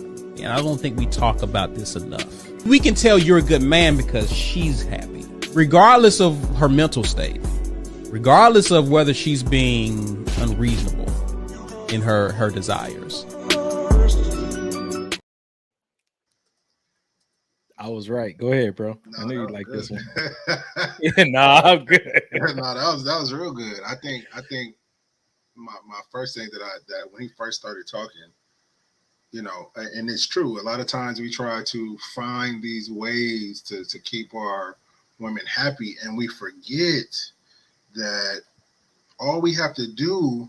She fell in love with us for a reason. Right. The reason was probably nothing we were trying to do. We were just being, hopefully, we're talking about good men here. So I'll say, as a good man, you were just being yourself. She fell in love with who you were as you. Sometimes when we start trying to do things, we can make things worse. Just be yourself. If you open the door up when you met her, keep opening up the door. If you cook for her every other day, keep doing whatever. Just keep, like Sean used to say, keep the same energy. A lot of times that'll any inklings of she may not be happy, that'll dead that. A lot of the times if you just keep being the good man that you initially were. Now, on that other note, it's not. Here we go. It's not my job to make Janae happy. It's Janae's job to make Janae happy. Woo! Now, what I want to do as her partner, I want to do things for her that, of course, I know will make her happy. But my goal in life is not to somehow make Janae happy. Because if Janae is unhappy with Janae, don't matter what I do. All of those things that I do are just going to be small little band-aids we putting on there. And eventually those band-aids going to peel off, and she's going to be sad again. And then I'm going to have to find something else to do to try to. Janae has to be happy with Janae in order to even feel the things that I can do for her that will add to her happiness. So my job is I want to add to the happiness that you already have. I'm not trying to make you happy. I feel like that, for me, how I interpret that is that I can't make her happy, but I take it as my responsibility to contribute to her happiness. I do. That she's made herself happy. She has formed the foundational base for it. But because I am her partner, I feel like it's part of the responsibility of a partner to continue to contribute to the growth of that happiness, not to pull from it. Like, it's my responsibility to water her. You know what I'm saying to you? Cultivate. Yeah. It's her responsibility to stay rooted. Right. But I daily, I need to be watering. Even if it looks dead, I need to continue to water that thing. And in that, that's not to say she's having a bad day or a bad week or even a bad month, and I don't step in and try to cheer her up. That's not what I'm saying. What I'm saying is, at the root of it all, you have to have some foundation of Janae is okay with Janae, Michael is okay with Michael, outside of each other. Not I'm only okay when Janae is here, or outside of us. You go over there, I go over here, and I'm good, and you're good. And now when we come together, now we both good together. Now we talking. I'll tell you the truth, man. I struggled with that before. I couldn't be okay if my person wasn't okay. I had an insecure attachment. Yeah, I had insecure attachment. I told you, we're a lot alike, man. We a lot alike. I gotta make it better. Whatever I gotta do, I gotta make it better. I couldn't be okay if she wasn't okay, and I thought that was admirable. Yeah. I was being toxic in my own relationship with myself. My mom told me the first question you ask a young lady you're interested in is, do you love yourself? She said, don't nothing else matter until she answers that question. Because if she don't love herself, brother, back up and find a position that you can safely reside in if you still need to be there. Damn. What happens? So what happens when because sometimes, as we've talked about many times before on the show, people send out these representatives, and her representative may seem like this happy, go like, oh man, she's great, and she's never down, she's always positive, and then you guys get into a relationship, and then you start to see some of these signs, and it's like, oh shit. Ask her straight up, do you love you? And learn how to take whatever her response, even if her response is yes, and her hand was shaking, or if it's yes and she was smiling, take it back to God. Like, Holy Spirit, was she telling me the truth? See, this is the beauty of having a relationship with someone with the full participation of God. And it's the three of y'all, because you can lean into him because you've went to him for guidance, and you can lean into him for interpretation and translation of things that the human mind may not be able to understand. That's good. That's good. Oh yeah, because I'm sure Janae had to go to God about me a few times. And that's the beauty of it, because then you don't have to worry, because that God can jump right past your walls. He can go past your defenses, visit you in your sleep, give you a road to Damascus moment and say, my son, listen to me, and shut everything else down in a way that your partner can't, right? You know what I'm saying? So I love partnering with people who have the same God as me, because whenever their emotions want to try to interrupt what we got going on, I can always override that. Say, I'm going to talk to your daddy. I'm going to talk to your father. I'm going to talk to your creator. I'm going to talk to your maker. You know what I'm saying to you? And the same thing with me. If I ever get in my head space where I'm all up in my emotions and I'm just being indignant, like, you can go over all my emotions, all my boundaries, and talk to my creator, and he'll visit me in those wee hours and have a way. So you're going to snitch, basically. 1000%. Cool. 1000%. I had to use it on my circle before. Boy. That's probably why we still listen. Yep. Anyway. Yep. What we got? What up? Alyssa. What she said last time is what that one that made it right is because her mama was white. So she said that if it wasn't Alice, it was Elise. It was with an E, right? It was with an E. Elise. Listen, I'm gonna get my life. I'm not getting fired from my own podcast. It's not just are you happy with yourself, it's also how do you know? Okay, I like that follow-up question. You know what's interesting that you say that, because on my life coaching questionnaire, I asked that question: do you love yourself? And no, I asked a different question. On my life coaching questionnaire, I asked this question. I asked, do you practice self-care? And then I add the follow-up question is, how do you know it's working if you do? And so I think that's a good question. Do you love yourself? And also, how do you know? That's really good. Thank you for that. And that was not copyright protected, as said earlier. So I'm taking that. As said earlier. As per our previous conversation with Reginald. That's a good follow-up.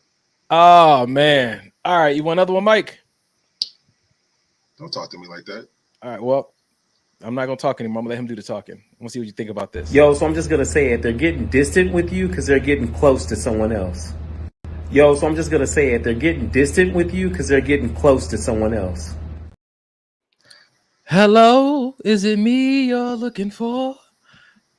Because I wonder where you are, and I wonder what you do. So are you somewhere being lonely, or is someone loving you? Mike, you got okay. I heard you that last. No, you didn't. You heard that note. Okay, that was not what you thought it was. That was probably the internet getting glitchy. I accidentally hit the right note in a glitch. Go ahead. I think I have two separate answers for this. The first answer is coming from the Mike that used to be a cheater, and then the second answer is coming from me now. So the Mike that used to be a cheater, 100%. He's right, 100%. Meaning, you know, because for me, I can't juggle. You know what I mean? Eventually, I'm gonna catch one of those bowling pins, and the other ones are gonna fall on the floor. And that's what happens sometimes with men and women that try to go outside of their relationships and have these relationships on the side, because eventually what's gonna happen is this is the woman I have at home this is familiar.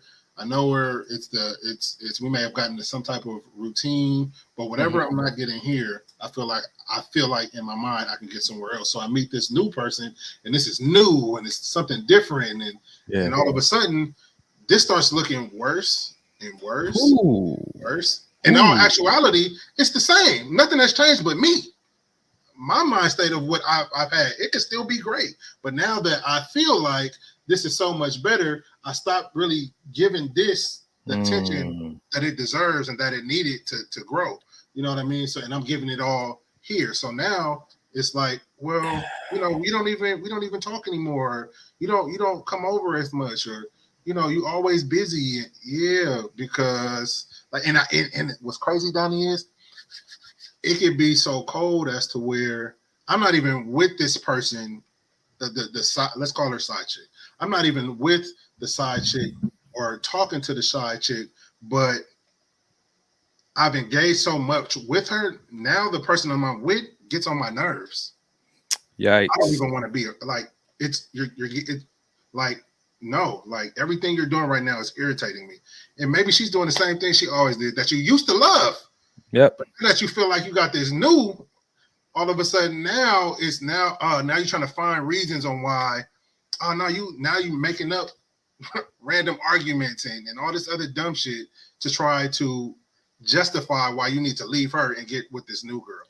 And you know, and with that, bro, it doesn't matter if your partner switched up how they behaving or not. You don't treat them according to how they deserve. You treat them according to how you committed yourself to treating them. Whatever you committed to do in the first place, you commit to your commitment. You stay committed to that. When people start having these conversations about, oh, they don't deserve this and deserve that, they're looking at present day behavior that the person is exhibiting, but look back at the commitment you made. That's what you need.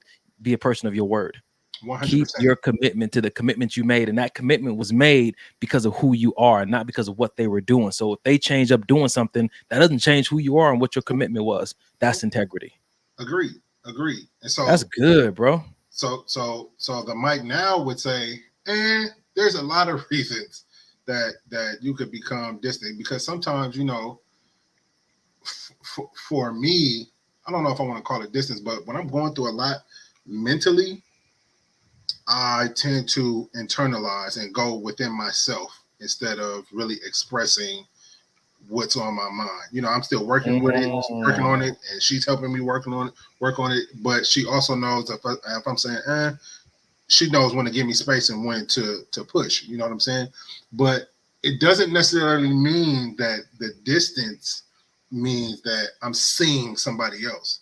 The distance may just be I'm trying to figure out what the fuck is going on with me. Yeah. I don't know. Like you ask me what's wrong, and I say I don't know, and it's not. I'm brushing you off. I don't know. So you're getting distant from her, but getting closer to someone else, and that someone else just happens to be yourself, or God, or a therapist, and at the end of the day, maybe you are the problem. And so what's the best practice then? Now that you know you have exposure to both sides of it, talk to me for a second, and to the audience for a little bit, man, about how do you navigate when you feel like you need distance, but you're in a committed relationship? Luckily for me, I feel like I'm in a relationship where I can just say that. Well, like, babe, it's not you. It has nothing to do with you. It ain't have nothing to do with nobody else. But right now, I'm in a headspace where I just need some time to figure out what's going on with me. And you know what I mean? And that'll be that. I'll be here if you need me. Let me know if you need anything from me. I'll pray for you, whatever the case may be. And that'll be that. I like that, because Ali said, I have to disagree. If I'm getting distant, I just need space. And then Carrie came back and said, but why do you need that space, Allison? What would cause that? And I'm in the same space. I'm like, what is causing the need for that space? And I don't know, Ali, I'd love to hear from you, because I'm under the assumption right now that whatever is causing the need for that space is actually also causing the need for a discussion. So that is 100% right. So I would say for me, sometimes I may be going through something at work, or you know, I'm thinking about something that I don't necessarily want to burden Janae with at that moment. At that moment. Okay. At that moment. So it'll be like I said, I just need some space right now. You know, I'm trying to work some things out. And then maybe a few days you're communicating later, that. Yes. Yeah. And then a few days later, she'll be like, you remember when you didn't want to talk? Or I'll bring up, so you remember when this is what it was. But it's not, to me, you have to, for me, I need somebody that is not I need to answer right now person. I can't deal with that. I just can't, I can't deal with, I need it right now. Give us the answer. Tell me the answer. You need to tell, no, because then the answer is going to be the answer you don't want it to be. Nope. So let me process, let me figure out what's going on in my own mental headspace, and then I can give you a concise answer. Okay. Ali said, Carrie, well, I grew up as an only child, no cousins my age either, so I fell in love with being alone, still am. Whew, I understand that. So I get overwhelmed sometimes by someone being in that space all the time. Also, I run 4 businesses, which require a lot of my time. So I sometimes need quiet time to focus. But if in a relationship, I communicate that. And I think it's admirable to have all you have going on, Ali, and still commit to communicating that with your partner. You know what I'm saying to you? Because I think that for me, the reason I'm working on communicating, you know, and even when it comes to like just non-romantic relationship, just like brotherhoods, I'm gonna tell you about that in a second. But it's like it really takes a lot for you to communicate that you need space in the moment that you actually need space. When you're in the emotion or headspace that you need space, to come out of that, to go communicate, which is the last thing you really want to do with someone else, and say, hey, I need some space or I need some time to really think through some things. It's admirable and mature, I believe, and healthy, because ultimately when you communicate that you need space, what you're doing is trying to preserve that relationship where it is until you return. Because if you don't communicate that, you really leave your partner in a tough spot, because the enemy can get the chance to play with their head and come up with all kind of things like Ali, if your mailman didn't show up for a few months because he hurt his ankle or he twisted his knee on the route and nobody told you that, you know what I'm saying? Emmy might get you thinking like, yeah, you was coming on too strong. Now he ain't taking your route no more. He didn't switch to a new route. Like all these different kind of things. I think that when I think about relationships of any kind, it's good to communicate, because it closes the door or leaves less room for the enemy to come in and play mind games with that person. That's the truth. That's the truth. I was thinking about that. I was thinking about brotherhood. Not the other day, I was like, I don't think that I'm a good brother or have ever been. And this is according to my standard, right? And so Mike is stupid. I know how people have expressed to me that I've been a bad brother, and that wasn't the issue. The issue was that according to my standard, I was like, I don't think I'm a good brother, but that wasn't the question. The question was, do I really want to be? I don't think I've ever asked myself if I really wanted to be a good brother. From the first person that I don't have a biological brother, but from the first person in high school that called me their brother, they called me their brother. And I had to think about how many people do I call brother that I chose to call brother, that I accept the brother role from them. And I think that has a lot to do with a person's willingness or desire to be good at that thing. You know what I'm saying to you? And so I was thinking about the difference between being a good friend and being a good brother. And you need friends. And God says, love, your neighbors and be a good friend to people. But that brother space, I'm like, why don't I really excel in that regard? And I'm still working through that, but I thought I'd bring that to the conversation because sometimes you see people not showing up a certain way in certain environments and you don't know what their background is concerning that role. That's it. You know what I'm saying? Just like being a father. Go ahead. What you got, bro? No, I'm agreeing with you. Like that goes back to our thing about expectations. You have these expectations based on this title. And like you said, this is not even a title that I know that I want. Bruh. Yeah. And it's like, I think, I'm in a space now to where I'm having these conversations with myself and with certain people. Do I need that title in order to fulfill my purpose here? Because titles are great and make people feel good. And it's like a participatory award. Like, oh, I'm going to introduce you as this and that. Like, you can introduce me as Donovan. I'm still trying to walk out whatever God has called me to do here, if that's best for everybody, right? I think that sometimes the way people don't want to set expectations because they can't manage their emotions around expectations that aren't met. Some people aren't not mature enough to give people titles in their life because they don't know how to manage their emotions when people don't live up to their expectations of those titles. Call people by their name if you're not mature enough to handle them not meeting up to your expectations of that title. So like some people call their parents by their first name. Whoo! That was a lot just in that one sentence. Yes. Damn. I'm not gonna. Yeah. You don't. I'm having a hard time managing my emotions around what you do, and you call yourself my father. So I'm just gonna call you Frank until I can better manage my emotions coupled with my expectations of what a father really is. And there's nothing wrong with being honest with yourself about that, because sometimes the title isn't necessary. And sometimes you can honor someone better if you just take the title away. It's easier because some people do struggle with not seeing the expectation in real time right now of what they want that person to be in their life, father or mother, brother or sister, spouse or child. Damn, that's good. Sheesh. It's good when we take 2 weeks off. We come back and we get to the nitty gritty of some things. Right? Y'all know something going on when Mike take his hat off. Like,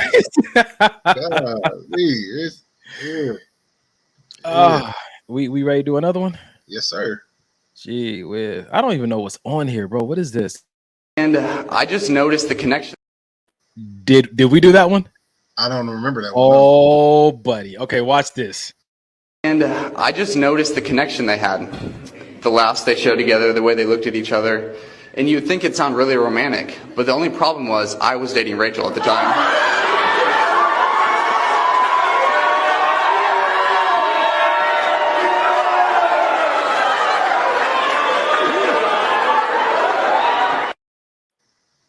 One more time. Just listen, you guys. And I just noticed the connection they had. The laughs they showed together, the way they looked at each other. And you'd think it'd sound really romantic, but the only problem was I was dating Rachel at the time.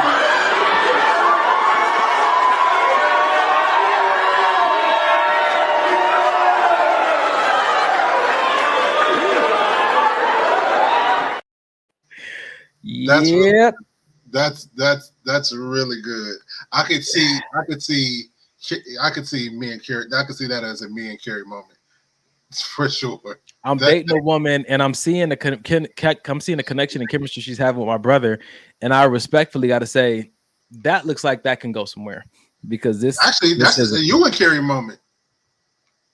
That's happened before where you were dating someone and you were like, I feel like you'd be better suited for. That wasn't Carrie. That was with Errol. Arrow, yeah, but they never saw each other and had a connection and chemistry. In my mind, I just imagined that they would be a better fit for each other, just based off personality and mentality. But even so, that's still that's. See, I've never wanted to get in the way of the best man won. So there's a play on words there. Yeah, I think he's the best man at the wedding, and I think maybe Keisha, are you saying he dodged the bullet? Because clearly she's in a committed relationship and exchanging energy with somebody I don't know, else. The way she cheers the best man. Bruh, see the bet. Look, watch the video again because the guy didn't want to cheer or say anything. She started rubbing his arm. Watch this. Yes. And I just noticed the connection they had. The laughs they showed together, the way they looked at each other.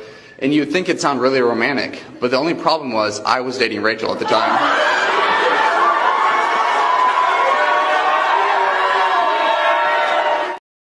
Bruh, she was. That's so good. I love it. Yeah. Well, I mean, you're in a different position now, but I think for me, back in the day, I was definitely an advocate for if the woman I was dating found somebody in my circle as more of a connection piece or more compatible with, I was willing to bow out. I never thought like, oh, if I date her, you shouldn't date her, or if I date her, you can't, go out with her.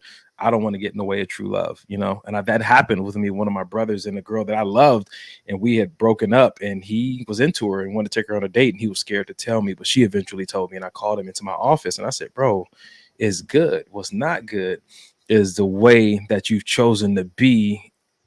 Like you're at the house of the spirit that you're operating from and the secrecy of it. Yes, that's the problem. That's the problem. It's not a problem that you're dating. You could have came to me and said that, but maybe that's not where we are. I don't know.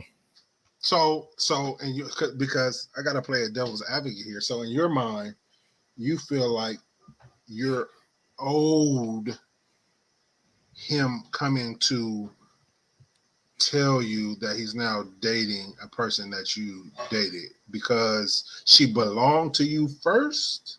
Nah, because if it was somebody else, he would have told me. So I was accustomed to a pattern that he had made present in our brotherhood, and it changed in this instance, which makes me feel like Snake. But if it was anybody else, you would have quickly told me, oh, I'm feeling this girl, about to take her out on a date. Mm-hmm. But you found it the ability in your heart to withhold that information from me because you also felt wrong about it. Yeah, exactly. Yep. All right. That's what I had a problem with. All right. I mean, technically, I don't know if we have any more ammo, but we still got. We only been on for 1:40. We got a lot of ammunition. Let's do 1 or 2 more. Yeah, cool with me. If you can do it, married man. Let's see here. I'm gonna delete that.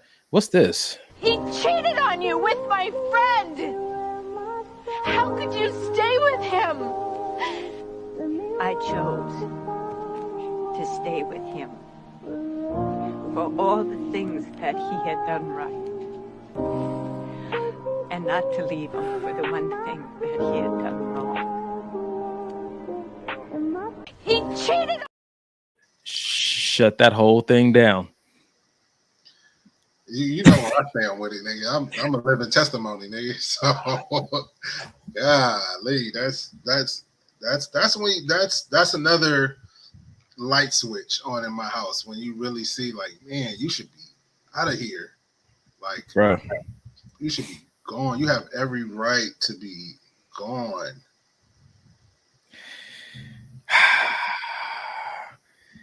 I was watching this podcast and it said that, and this is a generalization, so ladies get ready. It's a generalization. They said that women have a tendency when a man does one thing wrong to forget everything that he did right.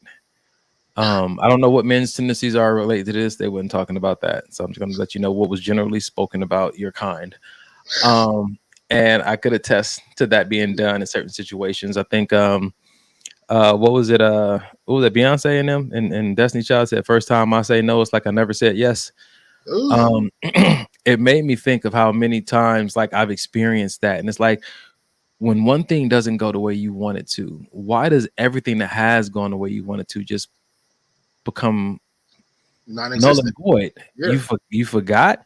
Like, and I'm not justifying the fact that this man cheated, but it's admirable for this older woman to look at this younger woman and say, and throw away all the things that we've built together in this one, this one bad decision that he made. And we don't know if he was remorseful, repentant of it or not.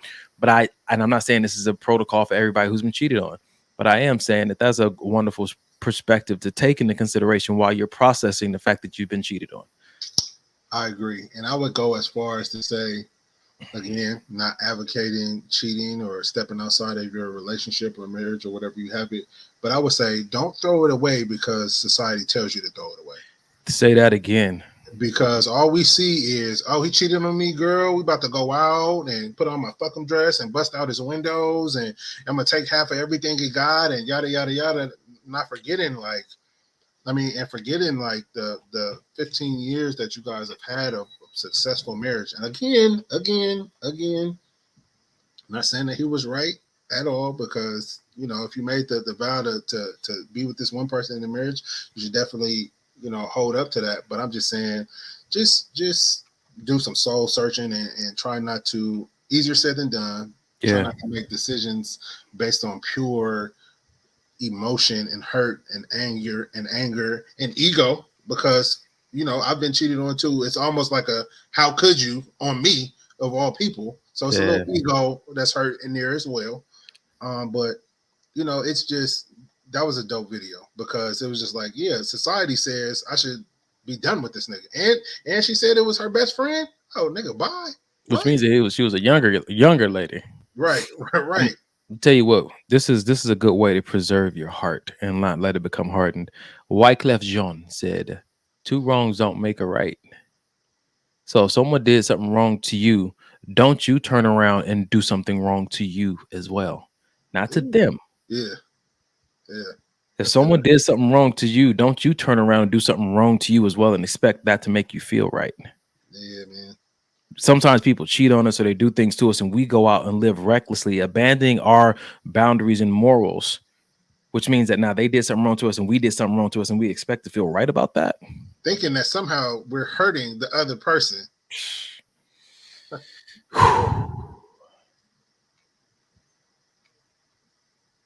Yeah, I couldn't appreciate that video. Tonight is one of them nights, man. I love it. Yeah. All right, ladies and gentlemen, we're gonna keep on going. I hope you guys are still out there. We see the numbers are up. Maybe y'all just listening. Yeah, we see you, Allie. We appreciate you. Cheating is always a touchy subject. You know what I mean? And then especially that video, I could see how that could kind of touch the nerve. But I mean, it is what it is. Ooh, all right, Mike. Let's see how you feel about that. Don't discuss your partner's mistakes with your family, because you'll forgive them, but your family will not forgive them. Don't discuss your partner's mistakes with your family, because you'll forgive them, but your family will not forgive them. You immediately looked over to the couch. What that Whitefoot Indian got to say? Go ahead, bro. Bruh. Nah, that's 100% true. And I'm not even really speaking about the relationship I'm in now, but in my previous marriage, I would, in my opinion, go to, my mom, my sister for counseling. And like, man, I don't, this and this and this is happening. I've tried, yada, yada, yada. And it turned out, and then when things were good, it was almost like, yeah, but, how do you know that it was always brought up again? I'm like, okay, but we good now. That stuff is, we're good now. Let's move past it. Sometimes I agree with my man. Like sometimes family can't move past that, even though we can. So I get it. I know people sometimes that want to tell, the people they love, the good, the bad, the ugly, but some stuff needs to stay at home.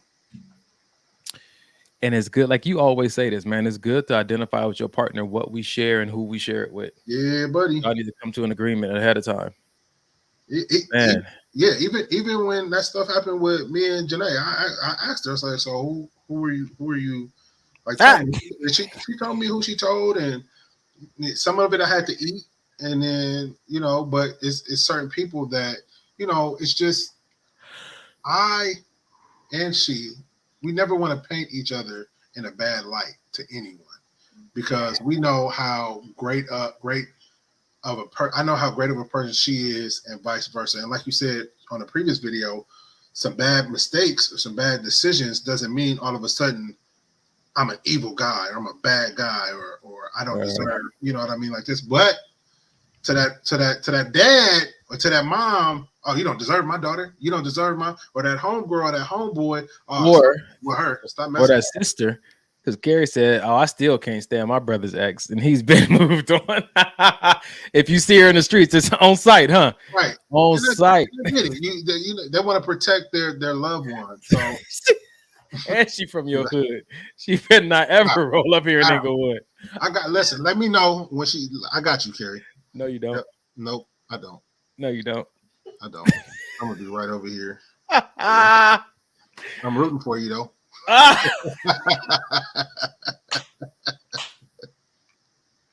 hope you catch her. Hope you catch her lacking. Don't even know what she did, but you from Inglewood, so I'm on your side. Right. Oh my goodness. All right, what's this? A person with a harsh tongue has an angry heart. We can come back to that later. I will play this one though. Even black men who are not famous, who are not legends, who are not icons like yourself, we don't talk. We ain't allowed to show no weakness, brother. And that's one of the most traumatic things in the world. A black man that might actually need some help. He might really need some help. It's challenging for you to even bring yourself to a place of comfort, to call someone to tell them that you really need some help and ask for it, and not be afraid that somebody is going to take that situation that you're going through and exploit that shit to embarrass you or humiliate you. So we walk alone. You definitely, majority of the time, walk alone.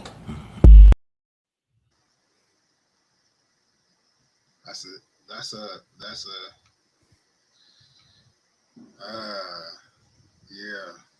Even in, and it's not on purpose. I feel like the walk alone is not something to where we say, oh, I just want to walk alone. I want to be here. It's just, it's. I'll say this: I can't speak for no other race or no other gender but my own. As a black man, it's hard.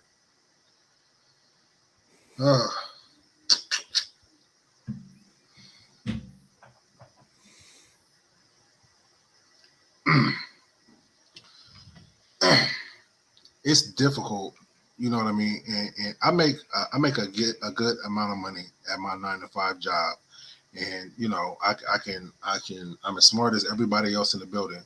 But when I go to my job and I sit down at my desk and watch all of these other ethnicities walk by my desk and not say anything, and they turn into another desk and see a white coworker or of another ethnicity, and hey, and I've been there for the people that are walking by know me by name.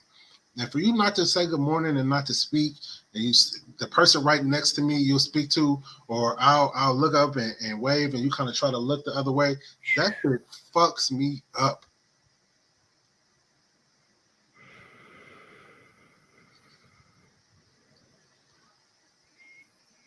And these are things that a lot of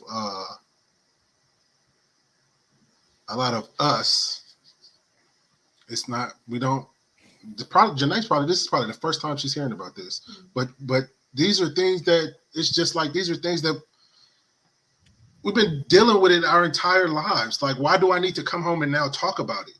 Like, it's like, I know what's going to happen. I know I'm going to get dirty looks from other black people. I know I'm going to get dirty looks from other ethnicities. I know the police are going to get behind me. And although all of my stuff is in order, driver's license, I'm going to be nervous that they're behind me. I know that, you know what I mean? I'm then going to have to put on a smile for my son, and knowing that eventually he'll have to go through the same thing. You know what I mean? I know that this is out here for us, and it really just breaks my heart knowing that no matter how much you try to raise, or I try to raise my son to be the right person, eventually he will encounter it.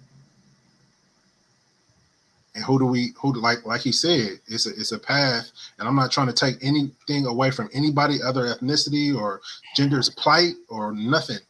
But I'm just saying, as black men, a lot of the times we do walk alone, and the smiles and the laughing and the all of the stuff that you see, you know what I mean? There's a part in all of our hearts that is angry. Yeah.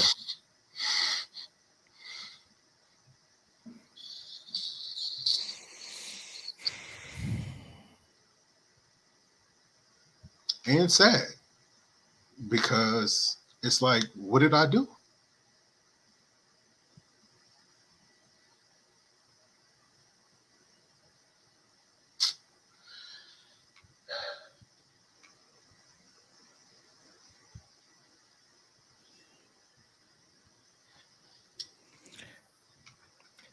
We got some graveyards inside of us with a lot of things buried. And sometimes it is like, what's the point of bringing it up? I will say this. The fact that you relate these moments in these conversations to Denim, and in our anger, we know that we can't prevent him from facing them. The goal is to prepare who he will be when he does have to face it. So if he can handle it, or handle it a little bit better than I did, or have a little bit better perspective than I did, and the course of my lineage is that we, at some point, the hope is that we actually gain the upper hand at some point with something that it seems inevitable for us all to have to face, being the race that we are. I can attest to that anger. We talked about it a few episodes ago. Like there's a darkness that I'm constantly dealing with that nobody knows about, that I'm asking God to please take away, please deal with, because I don't trust it. And I don't know if it's rooted in the fact that it's so unfair, but I've never heard anybody say it like you just said it. And I think that's what resonated with like the child in me, because it's been our whole lives. It was like, what did I do? I didn't even do nothing. And I remember being a child, getting in trouble for things, and that was always my response. And that question, that wrecks a young boy who becomes a man. If no one can ever tell me what I did wrong, to make this okay, to make it something that no one in this world can stop from happening. Everybody sees it happening. I think it might be Paris or some other place out there that a young black man got killed by police, and they said enough is enough, and they've been rioting for days, burning up buildings, doing looting and everything, because they're like, enough is enough. And people, I don't think enough people, we have this compassion in our heart that recognize that we never know what somebody's going through. Everybody's trying to break a generational curse.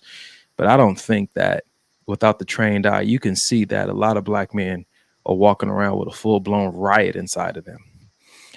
But understanding that helps you understand why they act out the way they act out, and why they like certain music and why they like certain movies that they like, because it's really a coping mechanism. That's the only place they can really, it seems like that's the only means of music or entertainment that relates to what it is that they're dealing with every day. Like NWA said, I'm just talking about what I have to live every day.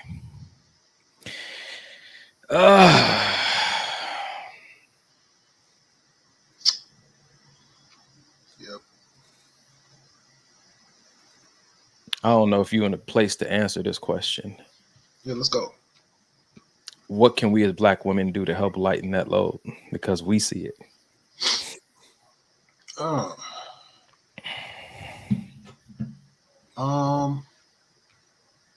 Shoot.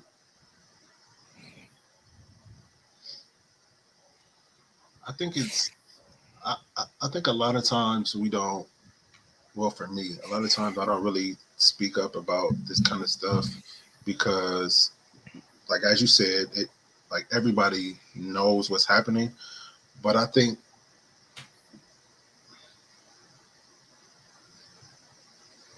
maybe hearing some because, well, I don't know.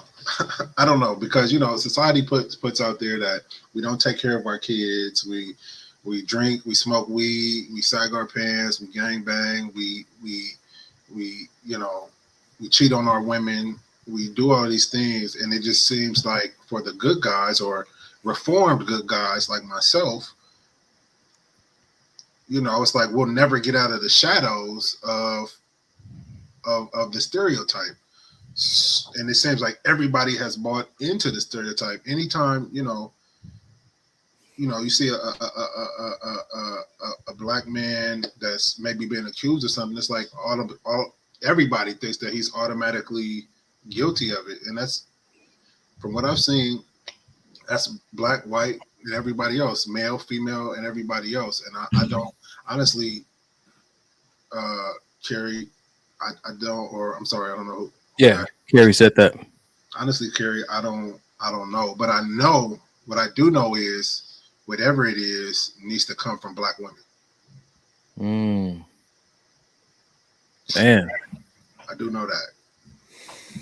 I don't know, but it's just something that you get. But you know what it might be? I'm sorry if I'm going off on a tangent, but you know what it might be? It might be that my mother is black, and when I was younger, moms for me was one of the few people that could console me, make me feel good, make me feel better. I could just go lay my head on her lap and be good. So maybe that's why now my mind, the fix is whatever we need needs to be from black women, because you guys are the ones that gave birth to us. You guys are the ones that have nurtured us. You guys are the ones that have, been there for us to lean our heads on. So maybe that's what we need. We need I see you and it's okay, and we love you type of situation. I'm sorry. Go ahead. I was going to say what I thought, but after you finish, it's cool. No, I was going to say, like, for me right now, when I get into my angry states, again, as you guys know, I'm working on my anger. Still right now, Janae is the only person that can snap me out of it, even by a hand on the leg. We could be in traffic or something could happen out, and I'll be ready to, and just a hand on the leg, and I'll, that temper just, it's something about, and I credit it to not just her being having her position in my life. That's one of the things, but just a black woman who understands, because you guys get it too, who really understands what our history is about. Not saying that no other nationality does, but someone who has been there and has experienced much of the same. Respect. I think that for me, there's not a feeling that I'm looking for. Like, I'm not looking to feel a certain way about what's happening. I want understanding. I think that's the way my man brain works. I think that when I think about, a feeling, consoling or comforting through it, it reminds me of, like, Aleve or Advil or Motrin. Mm-hmm. It's disconnecting me from the pain that is there, but at some point it's going to come back. I want to know how to resolve it once and for all. And I think that's where activists are born. People who are willing to do like what Martin Luther King did and risk their life for an injustice there's no consoling for. There's only insurrection. There's only a revolution. There's only a change. That's all I will accept. But I can't say that the comfort in the meantime isn't helpful. Can't say that, because it does help me to think more clearly and more sober-minded. I think we all have the Martin and the Malcolm inside of us, trying to figure out which side's going to win out today by any means necessary, or we can all just, hold hands and be friends one day. Or my enemy must die in order for me to be free.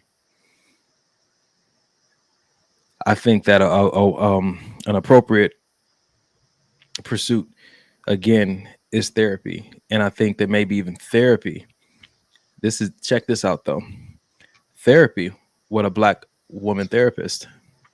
Not only do you get that connection that you believe you're looking for with connection to the experiences, but you get the trained mind behind it with some very valuable, not just coping mechanisms, but some very powerful healing tools. Because ultimately what I want to be in the headspace to where I can bring about real, real solution. This goes back to what I said earlier. 2 wrongs don't make it right. So because I've been wronged, I don't want to do something wrong to me and think that's going to make me feel right. Yeah. Because even in the midst of everything that's happening to us as Black men, harming ourselves isn't going to make anything right. That's not, we think that, it's still something that we don't see inside of ourselves that we possess, which makes us appear to be a threat to a lot of people. And I think that the more we value ourselves, we'll start to understand. That's the understanding why such an attack. And then we'll try to preserve that best we can and pass it on to the next generation and hope they run even further with it. Like Martin Luther King hoped that they would take that vision and run with it. But I think that the core bottom line of that vision is knowing self-worth and self-value to the degree that you start to have self-revelation. And then you recognize that the tools that are used to oppress you have no power over you, and you start operating differently. And because it's really the further that if you ever want to oppress a people, you disconnect them from their heritage, their roots, and their identity, right? And so that's what trying to force people to forget, because if I remember, therein lies a power. And I know that with God, it's the same component. The world wants me to be a consumer. It wants me to just be this law-abiding citizen. But when God reminds me that I come from him and it's him who's in me, moving and empowering me to do the impossible, I start to recognize that these fences can't hold me. Yeah. And I start to recognize that these positions that people try to put me in, I can't fit in. And I begin to operate differently. And I begin to utilize a power that's always been inside of me. It's just been dormant because I didn't know it was there. There's an authority that I have that I can begin to walk in when I have that self-awareness. So, yeah. Ali sent me this guy. This is a good place to go. Jay Barnett, he does mental health and he's a Black man. I started following him, Ali, as you sent me his link. I think that is a good place to go to hear about how the Black men are navigating these kind of these conversations.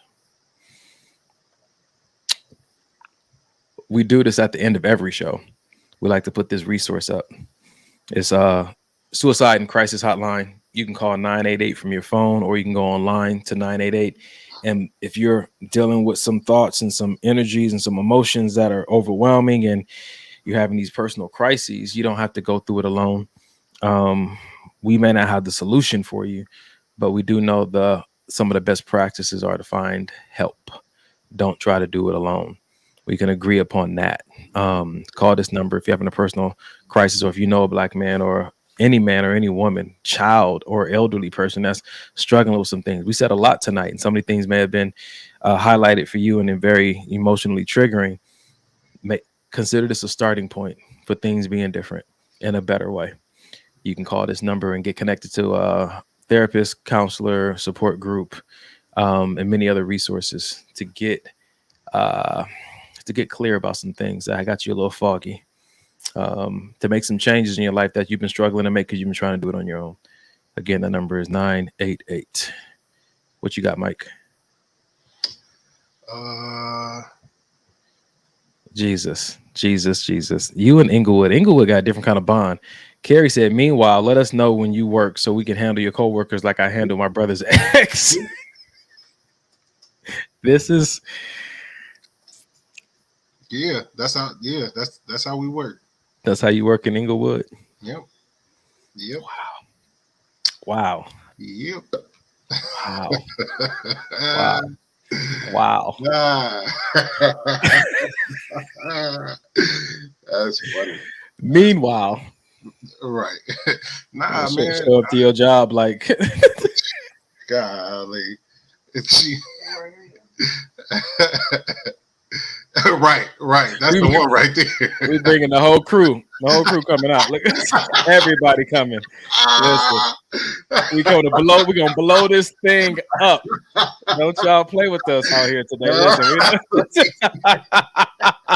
the whole family gonna show up looking like, nigga, who messing with Mike? Then we got the one cousin that ain't gonna do nothing, but he gonna be there. Right. Holding the camera. World star. And at the end of the day, here we go, right there at the end of it all. Right. That's good. Oh, that was good, man. Nah, man. Wow. Yeah. Wow. Her profile picture is scary. It just makes me feel like she does. Yeah. Ancestry was right. She got a little hood in her. Woo.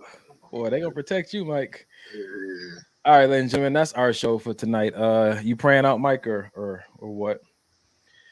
I gotta be in bed by 11, so maybe I should pray. Now you.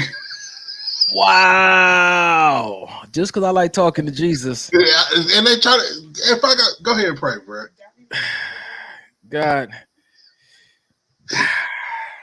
thank you. Don't feel self-conscious. Don't feel self-conscious, brother. I ain't gonna let y'all interrupt my relationship with God. Y'all want to leave? Leave.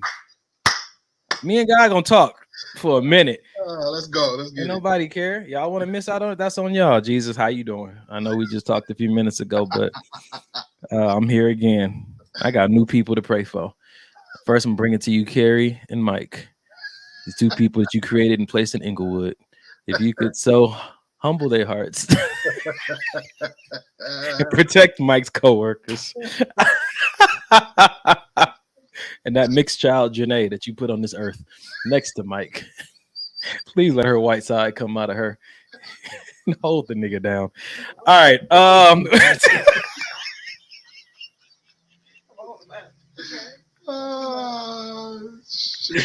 God, we thank you for tonight. And man, even in our absence for 2 weeks, Father God, we came back tonight, and I feel like you spoke some things that were needed for us and our community. So we thank you that the words that were spoken for not just for entertainment, that everyone who heard something they need to hear, that they take back and they meditate on it with you.